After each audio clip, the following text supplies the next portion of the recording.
नमस्कार दोस्तों, मैं नितेश कुमार एजुकेशनल ट्रिप में आप लोगों का स्वागत करता हूं।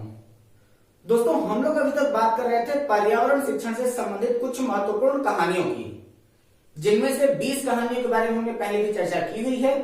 आज हम लोग जिन कहानियों के बारे में चर्चा करने वाले हैं वो कहानियां हैं आपकी स्लाथ, बाघ, सपेरा, चखने से बचने तक, खाएं आम 12 महीने, बीज बीज, काला हंडी, बूंद बूंद दरिया दरिया, पानी का प्रयोग, मच्छरों को दावत। ठीक है, सबसे पहले हम लोग बात करते हैं अपनी पहली कहानी की ओर, और वो है आपका स्लाथ। और स्लाथ जो है वह बिल्कुल मेरी तरह का जानवर है। मेरी तरह का मतलब सबसे महान आलसी। ठीक है, अभी आलसी क्यों है?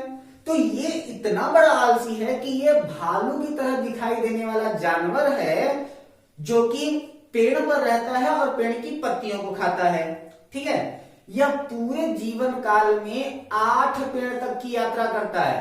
यानी कि अगर 8 पेड़ उसके आसपास अगर दिखाई दे जाएं, तो वह एक पेड़ पर बैठेगा और उसकी पत्तियों को लगातार खाता रहेगा, और जब उस पेड़ की पत्तियां समाप्त होने लगती हैं तो वह अपना पेड़ बदल देता है।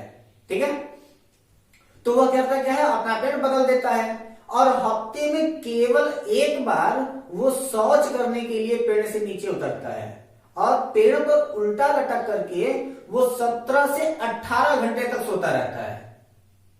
तो बताइए, आलसी हुआ कि नहीं? और मैं तो भाई आलसी हूं ही, और प्रेजेंट टाइम में एग्जामिनेशन को लेकर के जो लोग सीरियस नहीं है ना, वो हमसे ही बड़े आलसी हैं।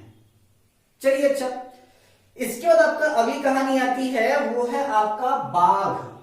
ठीक है, तो जब बाघों के बारे में बात करते हैं, तो जो बाघ होते हैं वो रात में हम लोगों से 6 गुना ज्यादा दूरी तक देख सकते हैं। ठीक है, अगर कभी भी गलती से बाघ अगर गुर्रा दे, तो बाघ का गुर्राना लगभग 3 किलोमीटर दूरी तक सुनाई देता है। अगर बाघ को अपने इलाके की पहचान करनी है, तो वह अपने सीमा का निर्धारण करता है। और वह अपनी सीमा का निर्धारण कैसे करता है? तो वह मल मूत्र के द्वारा अपनी सीमा तैयार करता है, या फिर अपनी सीमा का वो निर्धारण करने का काम करता है। ठीक है, बाघ जो होता है वो अपनी मूंछ के द्वारा और अपनी पूंछ के द्वारा हवा में हो रहे कंपन और झाड़ियों में कोई जानवर चल रहा है, इसके बीच में वह बड़े आसानी से अंतर भाप लेता है। वह उन सारे तरंगों को अपनी मूंछों के द्वारा स्पर्श करता है, यानी कि उस मूंछों के द्वारा करता क्या है कि उन सारे तरंगों को स्वीकार करने का काम करता है, या फिर उनके बारे में जानने का वह कार्य करता है। ठीक है, अब हम इसके बारे में आगे बात करें तो वहां पर क्या हो जाता है कि बाघ जो है वह बहुत ही ज्यादा ताकतवर जानवर है। वह हमारे भारत का राष्ट्रीय पशु भी है, ये भी आप लोग जानते हैं। तो बाघ जो होता है वो जब कभी भी उसे कोई भी चीज अपने शिकार की सुनाई देती है, जैसे कि कोई झाड़ी में अगर उसका कोई जीव है, तो वह उसको पकड़ने के लिए इस प्रकार से षड्यंत्र बनाता है, और साथ ही साथ जिस दिशा में उस जानवर की आवाज आ रही होती है, वह अपने कान को उस जानवर की दिशा की ओर बड़े आसानी से घुमा देता है। यानी कि वह अपने कान को जानवर की दिशा की ओर आसानी से घुमा सकता है। अगली कहानी आती है, और वो होती है आपके सपेरों की कहानी। और वो सपेरा को क्या कहते हैं कि सपेरा जो है वो एक प्रकार की आदिवासी प्रजातियां हैं, जिनको हम लोग सपेरा, कालवेलिया या फिर आर्यनाथ के नाम से जानते हैं। ठीक है, सापेरे जो होते हैं वो प्राचीन काल से ही सांपों को पकड़ने का काम कर रहे हैं। ठीक है, सांप क्या करते हैं, सपेरे क्या करते हैं, बहुत ही पहले से, बहुत प्राचीन काल से ही वो सांपों को पकड़ने का काम करते हैं, और सांपों के द्वारा विभिन्न प्रकार के खेल दिखाते हैं, लेकिन कभी भी सांपों को मारते नहीं हैं। ठीक है, वो कभी भी सांपों को नहीं मारेंगे, उनको खेल दिखाते हैं, उनको पकड़ करके उनका पालन करते हैं। तो वो कभी भी सांपों को नुकसान करने के बारे में सोच भी नहीं सकते हैं। लेकिन अब बात यह आ जाती है कि हमारे आसपास के कई सारे ऐसे लोग हैं जिन्होंने अपने शिकार के लिए जीवों का बड़ी भारी मात्रा में शिकार किया, और जब उन्होंने जीवों का शिकार किया तो सरकार ने एक नियम निकाला कि कोई भी व्यक्ति अपने पास किसी भी जंगली जीव को अपने पास नहीं रख सकता है, जिसमें सपेरे का कोई दोष नहीं। लेकिन फिर भी जब यह नियम निकाला गया तो सपेरे जो है वो सांप पालने में वह अवैध हो गया और उनके अवैध होते ही उनके सामने जीविकोपार्जन की एक सबसे बड़ी समस्या हो गई। बच्चों को इस बात को आभास दिलाना चाहिए कि वह बच्चे इन सारी समस्याओं के प्रति संवेदनशील हों और उनकी समस्याओं को वो समझ सकें। ठीक है, अब आगे की बात हम थोड़ा सा और करते हैं। तो हम लोग और क्या कहते हैं कि जो सपेरे होते हैं उन सपेरों में हमारे भारत में अगर कहा जाए तो हमारे यहाँ कई प्रकार के सांपों की प्रजाति पाई जाती है, जिनमें से 4 मुख्य प्रकार के सांपों की विषैली प्रजाति हमारे भारत में पाई जा रही है, जिनको हम लोग कहते हैं करैत, नाग, दुबैया और अफाई।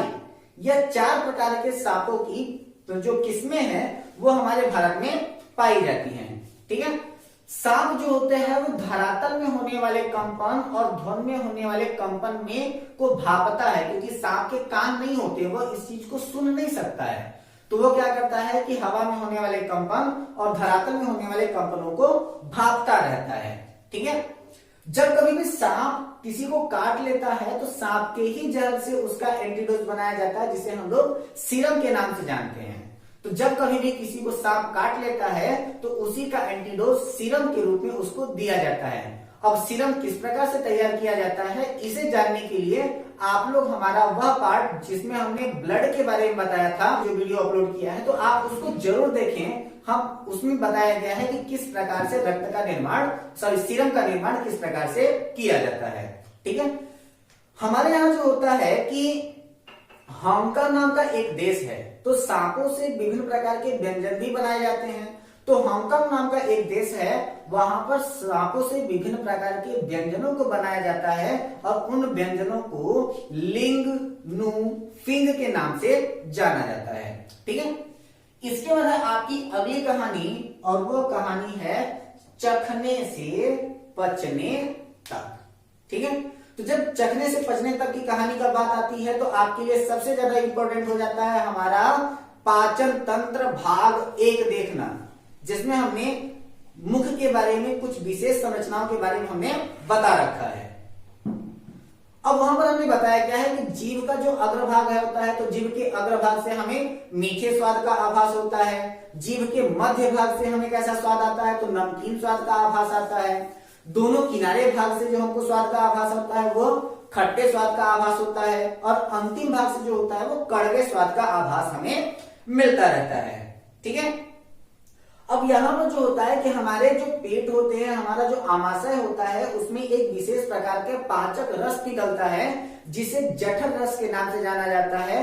वह रस जो होता है वो अम्लीय होता है, और यह रस क्या करता है कि हमारे भोजन को पचाने का कार्य करता है। ठीक है, अब हमारे शरीर में जितने भी भोज्य पदार्थ होते हैं उन सभी भोज्य पदार्थों को पचने का अपना एक अलग अलग निर्धारित समय होता है।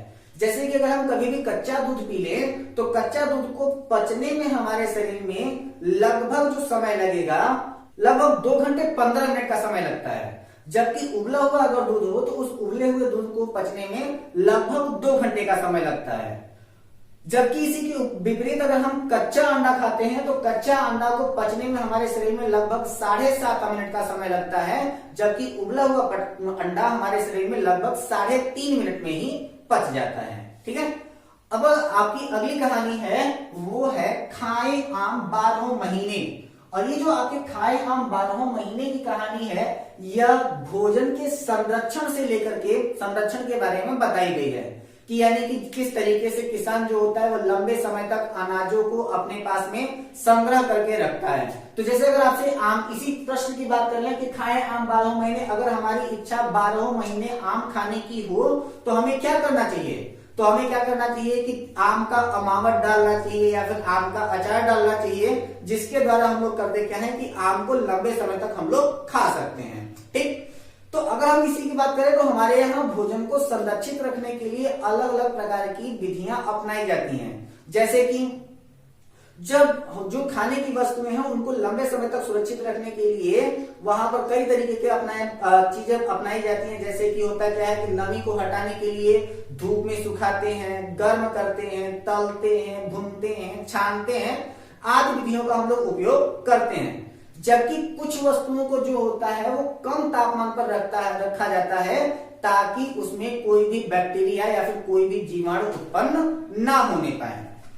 आपकी अगली कहानी आती है और वो है आपकी बीज। ठीक है, अब यहां पर जो होता है कि इस कहानी के माध्यम से बच्चों को यह बताने का प्रयास किया जाता है कि प्रारंभ में जितनी भी चीजें हैं वो सारी की सारी चीजें एक ही जगह पर उपलब्ध नहीं हो पाती थी। उन सभी चीजों को हमारे तक पहुंचाने का काम किया है पुर्तगाली व्यापारियों ने, क्योंकि वो हर जगह पर व्यापार करते थे, तो वह एक जगह से दूसरे जगह पर जाते थे, तो वह कुछ चीजों को एक स्थान से दूसरे स्थान तक पहुंचाने का कार्य उन्होंने किया हुआ है। तो पुर्तगाली व्यापारियों ने हमारे यहाँ क्या क्या लाया, तो जैसे कि हमारे यहाँ जो हरी मिर्च आई है वो कहां से आई है, तो वो आई है दक्षिण अमेरिका से। गोभी मटर कहां से आया है, तो गोभी मटर आया है यूरोप से। भिंडी कहां से आई है, तो भिंडी आई है दक्षिण अफ्रीका से। काफी कहां से आई है, तो काफी आई है सऊदी अरब से। सोयाबीन कहां से आया है, जहां से कोरोना आया है वहीं से आपका सोयाबीन भी आया है। कोरोना कहां से आया है, चीन से। सोयाबीन कहां से आया है, चीन से। ठीक है, और जो आपका चाय है उस चाय को असम की रानी के भी नाम से जाना जाता है, क्योंकि हमारे भारत में सबसे ज्यादा जो चाय होती है वो असम में ही होती है। इसके बाद अगली कहानी आ जाती है और वो है आपकी काला हांडी। और ये काला हांडी बहुत विशेष प्रकार की कहानी है, क्योंकि काला हांडी जो है वह आपका उड़ीसा का एक स्थान है, थोड़ा सा आपके समुद्री तटीय मैदानों के पास में एक छोटा सा कस्बा है जिसको काला हांडी के नाम से जाना जाता है।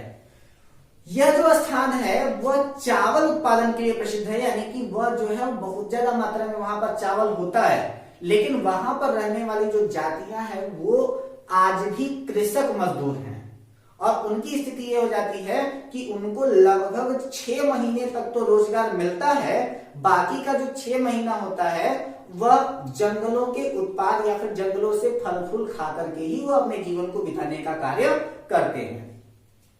आपकी अगली कहानी आ जाती है और वो है बूंद बूंद दरिया दरिया।